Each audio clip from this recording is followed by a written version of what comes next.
नमस्कार. लक्षद्वीप अकॅडमी तुमचं सर्वांचं सहर्ष स्वागत. आज आपल्याला मराठी व्याकरणावरील पुढील प्रश्न बघायचे, जे आपण सिरीज सुरू केलेली आहे.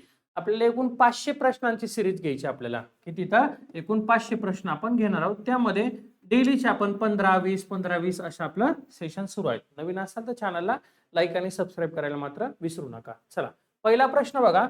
वाक्य पूर्ण करा. वाहन चालकाच्या प्रसंगावधानामुळे मोठी दुर्घटना काय झालं? टाळली, वाचली, हुकली की टळली? तर याचं योग्य उत्तर काय असणार आहे? तर वाहन चालकाच्या प्रसंगावधानामुळे मोठी दुर्घटना काय होणार आहे? तर टळणार आहे. म्हणजेच पर्याय क्रमांक 4 हे त्याचं योग्य उत्तर असेल. ओके, 4 बरोबर आहे. पुढे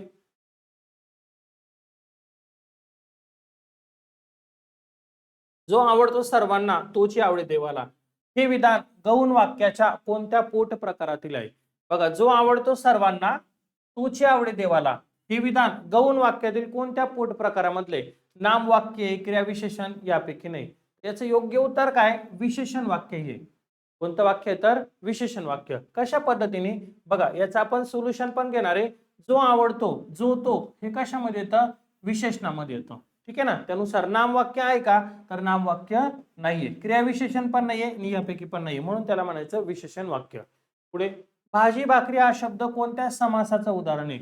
इतरेतर द्वंद्व, वैकल्पिक द्वंद्व, समाहार द्वंद्व आणि नत्र बहुव्रीहि. तर बघा, याच्यामध्ये नकारार्थी नाहीये, त्याच्यामुळे नत्र तर येणार नाही. बरोबर. त्यानंतर वैकल्पिक मध्ये काय असतं ना, हे किंवा ते, दोघांपैकी एकाची निवड केली जाते. हे किंवा ते. मग इथं भाजी आणि भाकरी दोघं पण असं आहे का, भाजी किंवा भाकरी? तर हा पण पर्याय येणार नाही. इतरेतर द्वंद्वामध्ये व आणि येतं, दोन्ही पण महत्वाचे असतात. जसं की बहीण व भाऊ, बहीण बहीण व भाऊ हे दोघं पण कसे ना, महत्वाचे. याला म्हणायचं इतरेतर द्वंद्व. मग समाहार द्वंद्व येतो याचं. समाहार द्वंद्व का? तर समाहार द्वंद्व म्हणजे भाजी भाकरी साधं जेवण. आपण असं म्हणतो का, मी मीठ भाकर भाजी एकदम साधं जेवण असं म्हणतो का? नाही. आपण काय म्हणतो की आमच्या घरी बाबा भाजी भाकरी आहे, साधं जेवण आहे आमचं. म्हणजे ह्या सगळ्यांसाठी जेव्हा एकच शब्द वापरला जातो ना, त्यावेळी त्याला म्हणायचा समाहार द्वंद्व म्हणायचं. म्हणून पर्याय क्रमांक 3 हे त्याचं योग्य उत्तर आहे. जसं की वेणी फणी, वेणी फणी हे पण त्याच्यामध्येच येतात. केर कचरा, केर कचरा हे उदाहरण पण कशामध्ये येतात? तर समाहार द्वंद्व मध्येच येतात. ठीक आहे. पुढे वाक्य पृथक्करण म्हणजे काय? दोन वाक्य वेगळी करणे, दोन वाक्य एकमेकांना जोडणे, दोन वाक्य शुद्ध करून पुन्हा लिहिणे आणि वाक्यातील शब्दांचा परस्पर संबंध स्पष्ट करणे. तर वाक्य पृथक्करण म्हणजे काय? तर दोन वाक्यातील शब्दांचा परस्पर संबंध स्पष्ट करणे. वाक्यातील शब्दांचा काय? परस्पर संबंध स्पष्ट करायचा आहे. पूर्ण वाक्याचं हे करायचं तुम्हाला. जसं की राम रावणाला मारतो, हे उदाहरण आहे. बरोबर. आता याचा सगळा परस्पर संबंध म्हणजे राम कोण आहे, रावण कोण आहे, मारतो कोण आहे, हे सगळं तुम्हाला सांगायचंय. तर बघा, मारणारा कोण आहे? राम. याला कर्ता म्हणा. कर्ता हा कसा आहे? तर पुलिंगी. ठीक आहे. मारण्याची क्रिया कोणावर घडली? रावणावर. बरोबर ना. हे झालं कर्म. हे कर्म. त्याच्यानंतर हा पण काय? तर पुलिंगी. आणि याला विभक्तीचा कोणता प्रत्यय लागला? तर द्वितीयाचा. सलाते, सलानते. ठीक आहे. आणि मारतो हे काय झालं? तुमचं क्रियापद आहे. मारतो हे काय झालं? क्रियापद आहे. ठीक आहे. आणि कोणतं आहे? तर सकर्मक क्रियापद आपण याला म्हणू शकतो. सकर्मक क्रियापद, कारण रामाने रावणाला मारले असे म्हणू शकतो. किंवा नाही म्हटलं तरी पण क्रियापद तर आहेच इथे. मग असं ज्यावेळेस आपण पूर्ण उदाहरण उलगडतो, त्यावेळेस त्याला म्हणायचं वाक्य पृथक्करण. वाक्यातील शब्दांचा परस्पर संबंध स्पष्ट करणे. ठीक आहे. कन्सेप्ट क्लिअर होणं फार गरजेचं आहे. पुढे स्वातंत्र्य रक्षणासाठी आपण सज्ज राहिले पाहिजे, यातील विद्यार्थी क्रियापदातून सूचित होणारा योग्य अर्थ. आता स्वातंत्र्य रक्षणासाठी आपण सज्ज राहिले पाहिजे, ही आपली इच्छा नाहीये, हे आपला हक्क पण नाही, ही आपली योग्यता नाही, हे आपलं कर्तव्य आहे. ज्यावेळेस कुठली परिस्थिती येईल देशासाठी, आपल्या राज्यासाठी, त्यावेळेस आपण सज्ज राहिलं पाहिजे आपल्या स्वातंत्र्य रक्षणासाठी. आपण सज्ज नाही राहिलो तर मग कोण राहणार आहे? बरोबर ना. मग हे काय? तर कर्तव्य आपलं. पर्याय क्रमांक 3. पानिपत झाली या शब्दाचा धन्वार्थ. पानिपतचे युद्ध झाले, सर्वनाश झाला, सगळीकडे पाणी पाणी झाले आणि पानिपतची गोष्ट सांगितली. तर पानिपत झाले म्हणजे काय झालं? तर त्या ठिकाणी सर्वनाश झाला. कुठलं युद्ध झालं तर तिथं काय असा प्रोग्रेस होत नाही. बरं ना. पानिपतची लढाई झाली. मग या पानिपतच्या लढाईमधून काय कुठल्या राज्याचा विकास झाला का? कोणत्या राज्याचा विकास होणार आहे का? नाही. तिथून काय होणार आहे? सर्वनाशच होणार आहे. तिथून पाठीमागे जाणार आहे. आता इराण आणि समजा अमेरिकेचं युद्ध चालू आहे, तर इराणचा विकास झालाय का? नाही, इराणचा सर्वनाशच होणार आहे. काही ना काहीतरी दोन्ही देशांना फटका बसणारच आहे ना, थोडी त्यांची प्रगती होणार आहे. आणि त्यांचा जो फटका तो आपल्या देशांना पण होतोय, बरोबर आहे की नाही? मग त्यासाठी पानिपत झाले म्हणजे काय झाला? सर्वनाश झाला. पर्याय क्रमांक 2. अर्थदृष्ट्या गटात न बसणारा शब्द विशाल, विस्तीर्ण, विकलांग आणि अथांग. तर अर्थदृष्ट्या गटात न बसणारा कोणता आहे? विकलांग.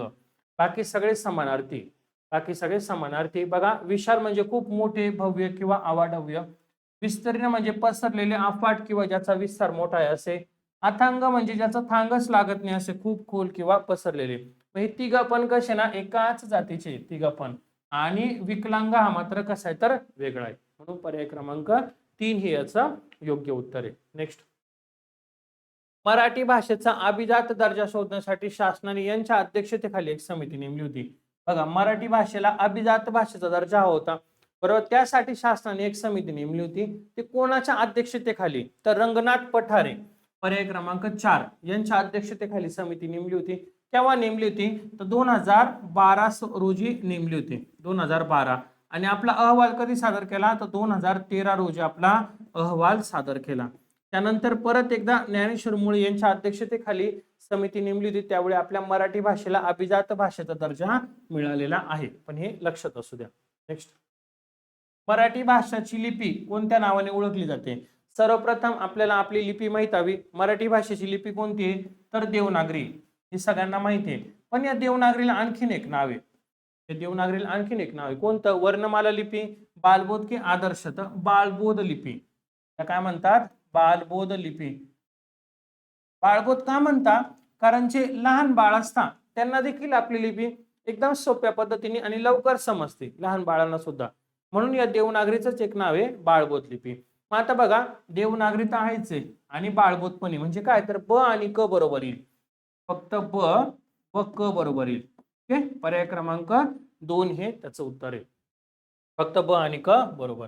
नेक्स्ट, श आणि न्य यांना वर्णमालेत कोणी स्थान दिले? दादोबा, दामले, सबनीस आणि चिपळूणकर. तर श आणि न्य यांना सबनीस यांनी स्थान दिलं होतं. कोणी स्थान दिलं होतं? तर सबनीस यांनी. जनाबाई या शब्दातील ज चा उच्चार दंतमूल्य, तालव्य, दंत्य, मूर्धन्य हे दोघांना एक कट करा. उरले दोघच जण, दंतमूल्य आणि तालव्य. आता दंतमूल्य जो आहे हा असं तुमचा अयुक्त, म्हणजे ज्यावेळेस एखाद्या शब्दाचा उच्चार करता तुम्ही त्यावेळेस तिथं अ येतो. आणि तालव्य जो आहे तो असं तुमचा य युक्त. असं तुमचा य युक्त म्हणजे एखाद्या शब्दाचा ज्यावेळेस आपण उच्चार करतो त्यावेळेस त्याच्यामध्ये य येतो. जसं की आपण म्हटलं जग, म्हणलं जग, बरोबर ना. हे जग खूप सुंदर आहे. काय म्हटलं? बघा, हे जग खूप सुंदर आहे. आता इथं मी काय केलं? तर जग शब्द म्हटलं की नाही. आता याचा अर्थ काय झाला? सृष्टी. याचा अर्थ काय होतो? जग म्हणजे सृष्टी. आता याच्याच लेखी मी आणखीन एक उदाहरण लिहिलं की बाबा, आयुष्य थोडं आहे, जगून घे. जगणे फार गरजेचे आहे. आयुष्य जगणे फार गरजेचे आहे. गरजेचे आहे. आता इथं शब्द तोच आलाय, जगच आलाय, पण इथं कोणत्या याच्याने आलाय? तर इथं आयुष्य म्हणून आलेलं आहे. आयुष्य म्हणून आलंय, शब्द तोच आहे. म्हणजे सांगायचं काय तात्पर्य आहे का उच्चार करताना जर य आला तर त्याला तालव्य म्हणत जा, आणि उच्चार करताना अ आला तर त्याला काय म्हणत जा? दंत तालव्य म्हणत जा. आता आपण काय म्हणलंय? जनाबाई म्हणलंय. आता जनाबाई म्हणत असताना य आलाय का इथं? नाही, ज म्हणलंय जनाबाई. त्याच्यामुळे याचं उत्तर काय असणार? पर्याय क्रमांक 1 असेल, दंतमूल्य. जनाबाई म्हणजे काय? तर दंतमूल्य. आपली बॅच पण येणार आहे लवकरच, संपूर्ण मराठी व्याकरण. टीईटीच्या अभ्यासक्रमानुसार आपण बॅच क्रिएट करतोय. एकदम सोप्या भाषेत शिकवणारे, काही काळजी करू नका, कमी किमतीमध्ये. त्याच्यामुळे तुम्हाला खूप फायदा होणार आहे. येणाऱ्या परीक्षेमध्ये मार्क जाणार नाही एवढी काळजी आम्ही घेऊ. ठीक आहे. पुढे, देवालय हा शब्द कोणत्या संधीचं उदाहरण आहे? विसर्ग संधी, स्वर संधी, व्यंजन संधी आणि हल संधी. बघा, देवालय. देवालय शब्दाची फोड माहित पाहिजे आपल्याला. देव अधिक आलय. देव अधिक आलय बरोबर काय तयार होतो? देवालय होतो. ठीक आहे. आता बघा, पहिल्या शब्दातील शेवटच्या अक्षरामध्ये अ आलेला आहे. कसा? तर बघा, व अधिक अ असा तयार होतो. हा अ आलेला आहे. दुसऱ्या शब्दाच्या पहिल्या अक्षरामध्ये आ आलेला आहे. आलेला आहे, आ आलेला आहे. मग अ अधिक आ बरोबर काय तयार होतो? आस तयार होतो. आणि हा अ कशामध्ये मिसळतो? व मध्ये. मग त्यावेळी शब्द तयार होतो तुमचा देवालय तयार होतो. कन्सेप्ट क्लिअर झाली. आता जेव्हा पहिल्या शब्दातील शेवटचं अक्षर स्वर असतं आणि दुसऱ्या शब्दातील पहिलं अक्षर स्वर असतं त्यावेळी त्याला आपण म्हणतो स्वरसंधी. त्यावेळी आपण त्याला काय म्हणतो स्वरसंधी म्हणजेच पर्याय क्रमांक 2. म्हणजेच पर्याय क्रमांक 2 हे त्याचं योग्य उत्तर असणार आहे. देवालय कोणतं तर स्वरसंधी. पुढे तुला हवे तू ते घे या वाक्यात कोणत्या प्रकारचे सर्वनामे आले? प्रश्नार्थक आलंय, आत्मवाचक आलंय, अनिश्चित आलंय, संबंधी आलंय. इथं तुम्हाला असं वाटेल प्रश्नार्थक मी सांगितलेले प्रश्नचिन्ह नाहीये म्हणून हा आहे का? प्रश्नचिन्ह असतं तर प्रश्नार्थक असतं, तो नाहीये, कॅन्सल झाला. आत्मवाचक मध्ये 3 शब्द येतात, आपण, स्वतः आणि नीच हे शब्द येतात. हे आहे का? दिसतंय का तुम्हाला? नाही, ऑप्शन कट झाला. ओके, उरले 2 अनिश्चित आणि संबंधी. तुला हवे तू तू घे, पण काय घे दिलंय का? नाही. पण इथं तसं नाहीये, हा पण येणार नाही. जे तुला हवे ते तू घे असं आहे. मग ज्यावेळी जे ते असे संबंध येतात, ज्याने त्याने जे ते सर्वनामे येतात त्यावेळी आपण त्याला म्हणतो संबंधी सर्वनाम म्हणतो. त्यावेळी त्याला काय म्हणतो?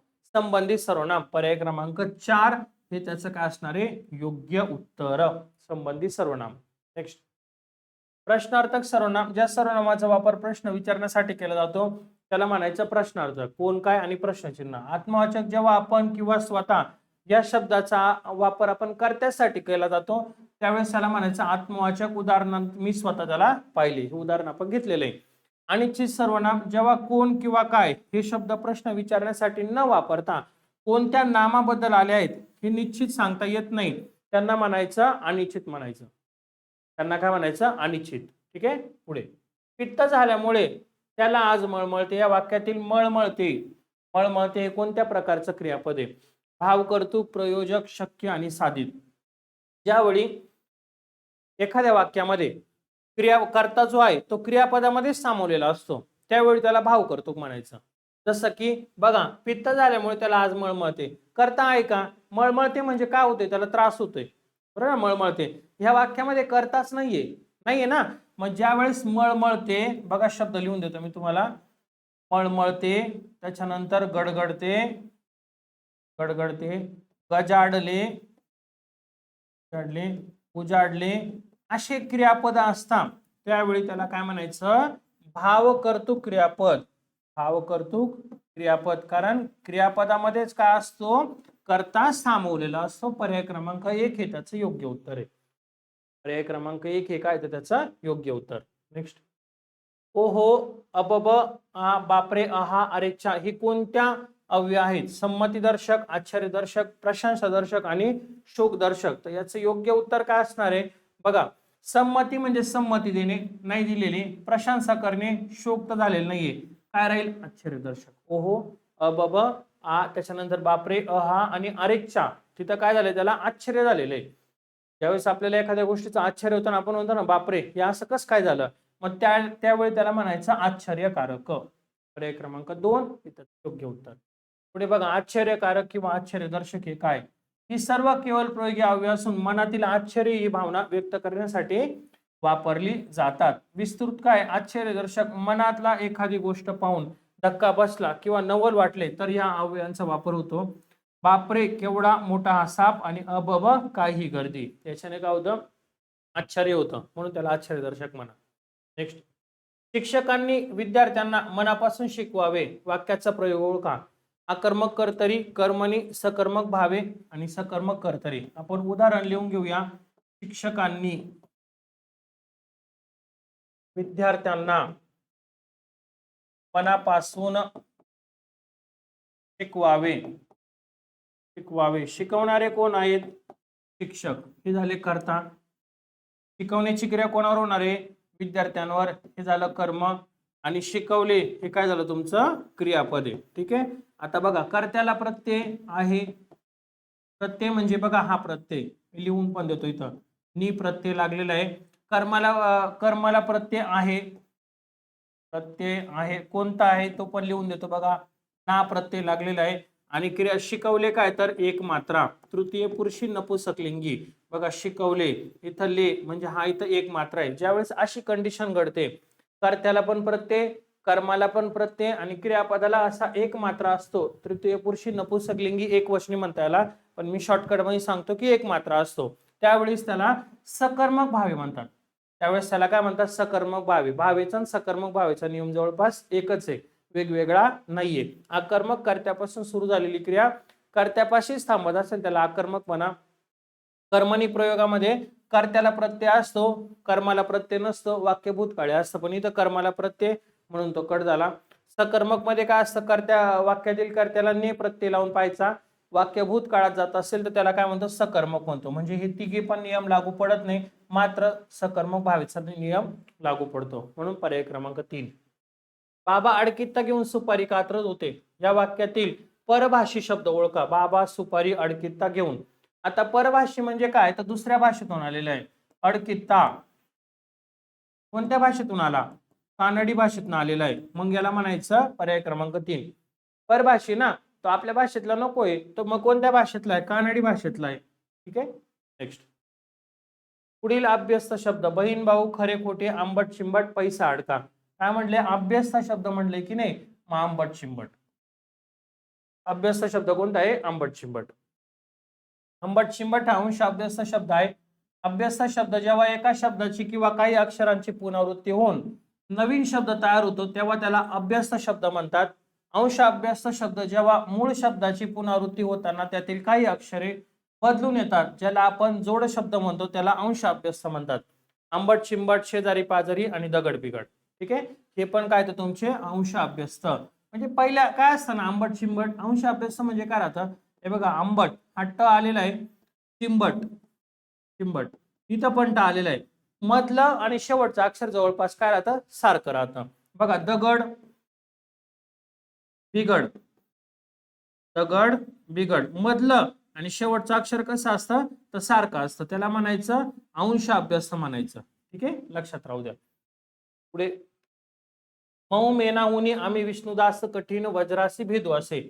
या ओळीतील मऊ मेनाहुनी याचा धन्वार्थ काय? क्षणात वितळणारे, अतिशय पातळ, प्रेमळ किंवा दयाळू, मेनाहून मऊ असलेलं. तर बघा, मऊ मेनाहुनी आम्ही विष्णुदास कठीण वज्रासी भेदू असे.